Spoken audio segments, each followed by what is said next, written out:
হরে কৃষ্ণ। দণ্ডবত প্রণাম সকল গৌর ভক্তবৃন্দের চরণে। ইংরেজি 9 নভেম্বর 2023 বৃহস্পতিবার, রমা একাদশী ব্রত পারণ পরের দিন শুক্রবার। প্যারিসের সময় অনুযায়ী সকাল 7:51 থেকে 8:07 মধ্যে।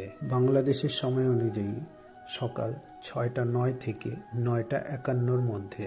ভারত পশ্চিমবঙ্গের সময় অনুযায়ী 5:46 থেকে 9:29 মধ্যে। রমা একাদশী ব্রত মাহাত্ম্য।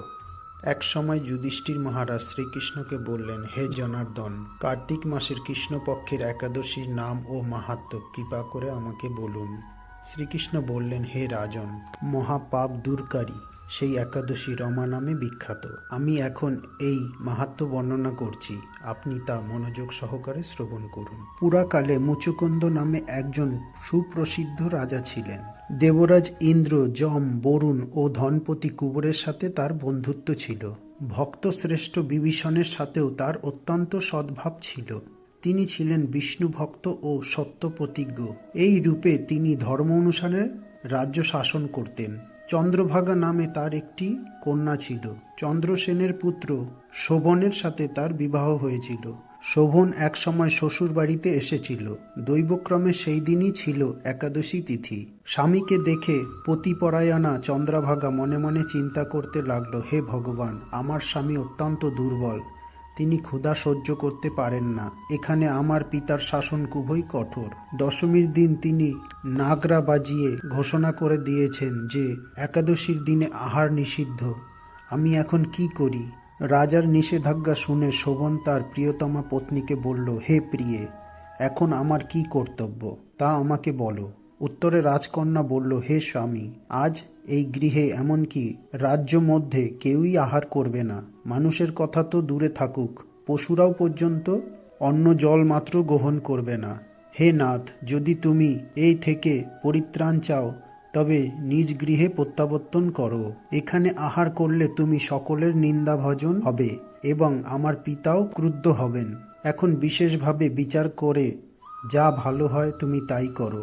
সাধ্বী স্ত্রীর কথা শুনে শোভন বলল, হে প্রিয়ে, তুমি ঠিকই বলেছ, কিন্তু আমি গৃহে যাব না। এখানে থেকে একাদশী ব্রত পালন করব। ভাগ্যে যা লেখা আছে তা অবশ্যই ঘটবে। এইভাবে শোভন ব্রত পালনে বদ্ধপরিকর হলেন। সমস্ত দিন অতিক্রান্ত হয়ে রাত্রি শুরু হলো। বৈষ্ণবদের কাছে সেই রাত্রি সত্যিই আনন্দকর, কিন্তু শোভনের পক্ষে তা ছিল বড়ই দুঃখদায়ক। কেননা ক্ষুধা তৃষ্ণায় সে ক্রমে দুর্বল হয়ে পড়ল। এইভাবে রাত্রি অতিবাহিত হল। সূর্যোদয়কালে তার মৃত্যু হল। রাজা মুচুকুন্দ সাড়ম্বরে তার সব দাহকার্য সুসম্পন্ন করলেন। চন্দ্রভাগা স্বামীর অন্ত্যেষ্টিক্রিয়া সমাপ্ত করে পিতার আদেশে পিতৃগৃহেই বাস করতে লাগল। কালক্রমে রমাব্রত প্রভাবে শ্রবণ মন্দরাচল শিখরে অনুপম সৌন্দর্য বিশিষ্ট এক রমণীয় দেবপুরী প্রাপ্ত হলেন। এক সময় মুচুকুন্দপুরের সোম শর্মা নামে এক ব্রাহ্মণ তীর্থভ্রমণ করতে করতে সেখানে উপস্থিত হলেন। সেখানে রত্নমণ্ডিত বিচিত্র স্ফটিকখচিত সিংহাসনে রত্নালঙ্কারে ভূষিত রাজা শোভনকে তিনি দেখতে পেলেন। গন্ধর্ব ও অপ্সরাগণ দ্বারা নানা উপচারে সেখানে তিনি পূজিত হচ্ছিলেন। রাজা মুচুকুন্দের জামাতা রূপে ব্রাহ্মণ তাকে চিনতে পেরে তার কাছে গেলেন। শোভনও সেই ব্রাহ্মণকে দেখে আসন থেকে উঠে এসে তার চরণ বন্দনা করলেন। শ্বশুর মুচুকুন্দ ও স্ত্রী চন্দ্রভাগা সহ নগরবাসী সকলের কুশল বার্তা জিজ্ঞাসা করলেন। ব্রাহ্মণ সকলের কুশল সংবাদ জানালেন। জিজ্ঞাসা করলেন, এমন বিচিত্র মনোরম স্থান কেউ কখনো দেখেনি। আপনি কিভাবে এই স্থান প্রাপ্ত হলেন তা সবিস্তারে আমার কাছে বর্ণনা করুন।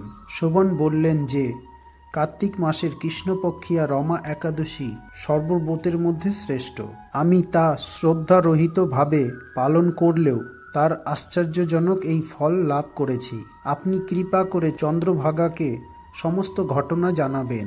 সোম শর্মা মুচুকুন্দপুরে ফিরে এসে চন্দ্রভাগার কাছে সমস্ত ঘটনার কথা জানালেন। ব্রাহ্মণের কথা শুনে অত্যন্ত আনন্দিত চন্দ্রভাগা বললেন, হে ব্রাহ্মণ, আপনার কথা আমার কাছে স্বপ্ন বলে মনে হচ্ছে।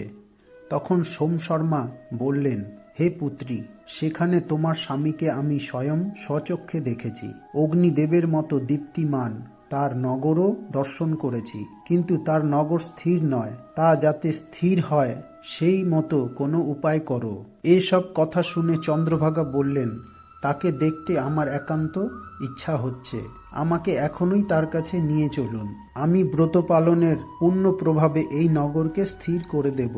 তখন সোম শর্মা চন্দ্রভাগাকে নিয়ে মন্দার পর্বতে বামদেবের আশ্রমে উপনীত হলেন। সেখানে ঋষির কৃপায় ও হরিবাসর ব্রত পালনের ফলে চন্দ্রভাগা দিব্য শরীর ধারণ করল। দিব্য গতি লাভ করে নিজ স্বামীর নিকট উপস্থিত হলেন। প্রিয় পত্নীকে দেখে শোভন অতীব আনন্দিত হলেন। বহুদিন পর স্বামীর সঙ্গ লাভ করে চন্দ্রভাগা অকপটে নিজের পূর্ণ কথা জানালেন। হে প্রিয়, আজ থেকে 8 বছর আগে আমি যখন পিতৃগৃহে ছিলাম তখন থেকেই এই রমা একাদশীর ব্রত নিষ্ঠা সহকারে পালন করতাম। এই পুণ্য প্রভাবে এই নগর স্থির হবে এবং মহাপ্রলয় পর্যন্ত থাকবে।